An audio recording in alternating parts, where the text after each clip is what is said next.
What is one thing that you feel was 100% worth the money? Before we start with the first story, please hit subscribe and ring the notification bell to stay updated with us. Story 1.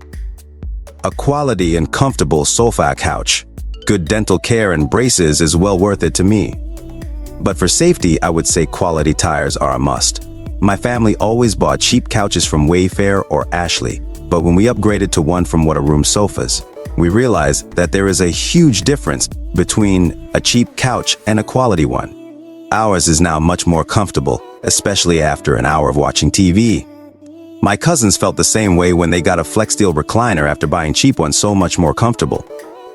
Story 2. A bed upgrade.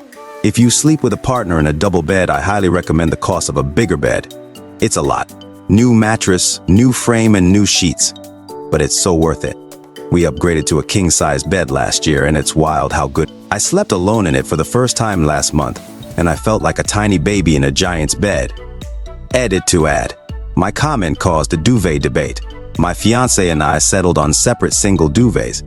Singles are the right size for us to snuggle into without them falling off the bed too much. It's been life-changing. Sometimes it's less comfortable during our non-sleep bed activity, but mostly it's fine. Story 3. A good PC. I buy a new gaming PC once every 7 to 10 years. Maybe a part or two to extend its life somewhere in the middle. But when it comes time to get the new one, I spend so much time on my PC, I have zero regrets spending for a near top of the line. One, I still want a good deal, so I'll shop around. But I don't mind getting the best parts. There's something oddly satisfying about building a PC for the long haul. When I built my current PC, I never expected it to last as long as it has. I ended up upgrading the motherboard and RAM not too long ago, but here I am still rocking my 1080, and it's still putting up good numbers on new games. Story 4. We paid $2,000 at the animal hospital to save our year-old dog from imminent death. The vets thought she'd die in the next few days, so we brought her home to die in peace surrounded by our family. It's been 10 months, and she's still here going on long walks, running even though the vet said not to, and she's so happy. We pay $200 a month for her medicine, but it's worth it, and there was never a time that we thought about not paying it. She protected and looked after our family for 12 years, and now we're repaying the favor. Story 5. I live somewhere that gets really humid in the summer, and global warming officially moved us up a growing zone, so on average, 5 Fahrenheit's warmer than it used to be. I bought a 114-year-old house, and after doing window ACs for 2 years, I spent $15,000 to put in central air via high-velocity mini duct. I don't like it cold. I set it to 73/74 upstairs in the worst parts of the summer. But having the humidity being reasonable and not having to deal with the window units, it's hard living alone. I have back issues, then I have to seal around them in the windows, etc. was the best decision and improvement I've made. And I actually use less electricity now because of how well it removes the humidity everywhere, rather than running specific window units a ton and using fans to push it around the house. Story 6. A quality backpack that suits my style, is designed perfectly for my needs, and most importantly, doesn't kill my back. I use it almost every day, and it has made my life so much easier as someone who used to depend on an old Fjallraven and tote bags. I used to get back flare-ups from carrying heavy shoulder bags, but I haven't had any issues since getting this new bag almost a year ago. I can fill it up completely and walk for hours without any issues. Best purchase of my adult life. Story 7. Not everyone would agree, but a sports car. At the start of COVID, I purchased a used recent year low-mileage entry-level sports car. Definitely a fast car, but nothing super fancy, and not too expensive either. Puts a smile on my face every day. I had no idea how much I would love it. I've been doing more road tripping as well, which has been an enriching experience. Plus, I bought at just the right time. Before car prices surged, I would have paid a full 40% more had I waited another year or two to purchase it. Story 8. Toyotas, especially older ones. 90s and older are unstoppable. Early 2000s are pretty bulletproof too. There's a reason Toyotas are in the top few, if not the top selling cars every year for God knows how long. I've had 4 and I've loved every single one with absolutely no major complaints. The first one was probably my favorite. It was a 92 Paseo with 400k miles on it, but it was more reliable than any of my friends' cars that were half its age with a quarter of the miles. It never once broke down on me, even when I used it for delivering subs all day for 3 years. Story 9. You don't always need to take your car to the dealership for work. Sometimes with modern cars you have to do to all the proprietary stuff. But at the end of the day, dealership mechanics are literally just normal mechanics who may just have more resources available to them for that brand.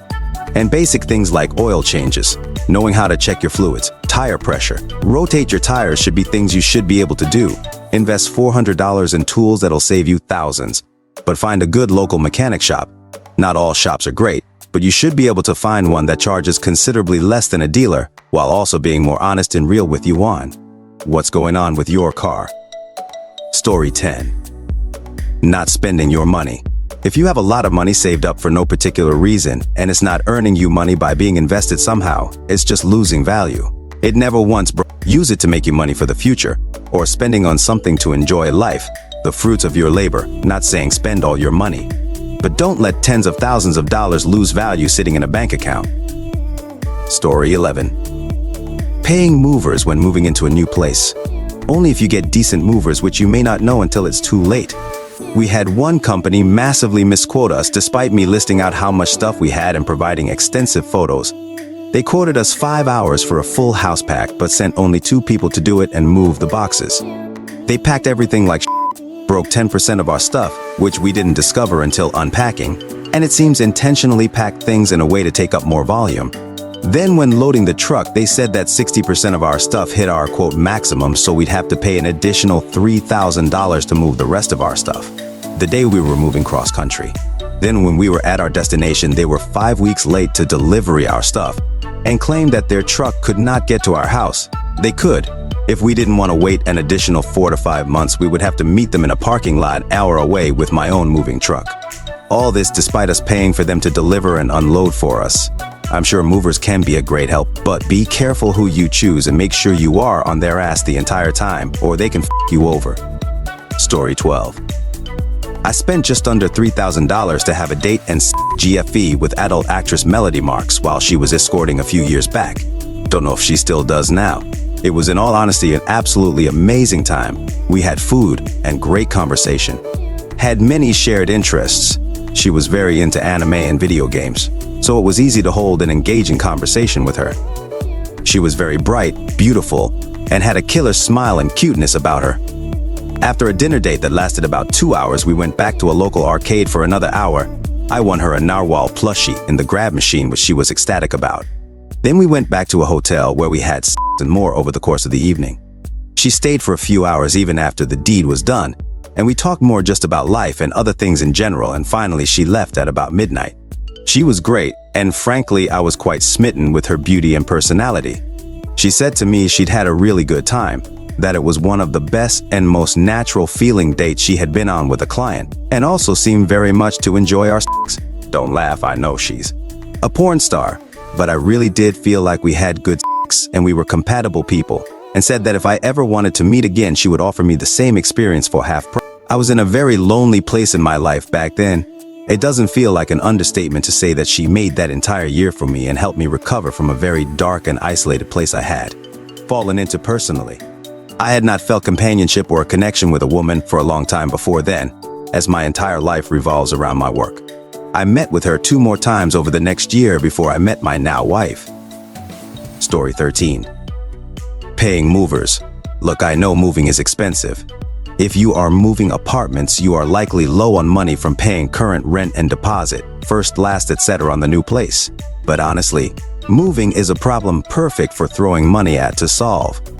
Nothing is more horrific than spending an entire day or more lifting, loading, going up and down stairs, renting and driving a truck, and then doing it all in reverse on the other side.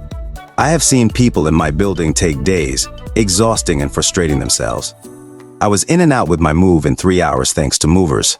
Yes, they may break stuff or f you on pricing depending on the company, but you can break stuff too. And at the end of the day, you haven't had to do the physical part. Worth it. You can get movers for as little as a few hundred depending on the size and distance of the move. Instead of killing yourself and falling out with your loved ones, and maybe getting injured in the process, just write a check and have someone else spare you that unpleasantness. It's worth it. I will never move without hiring movers ever again. Work it into your moving budget. Story 14. I'm probably gonna get downvoted for this, but a new car. For years, I had been dealing with an absolute box of a car. It left me stranded more than 5 times in a single year for various reasons.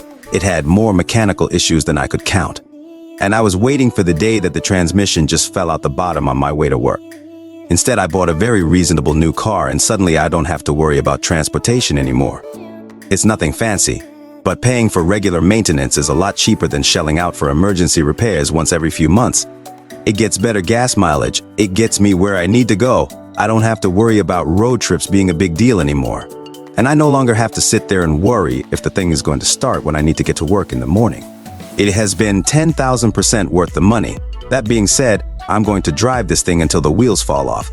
You don't just spend $20,000 and expect it not to last a while. Story 15. 5 things worth it, and 5 things not needed. Worth it. A good bed, usually $700 to $1,500, should last you 10 years. You'll spend about 1/3 of your life during that time in bed, and it will improve your life, same with pillows.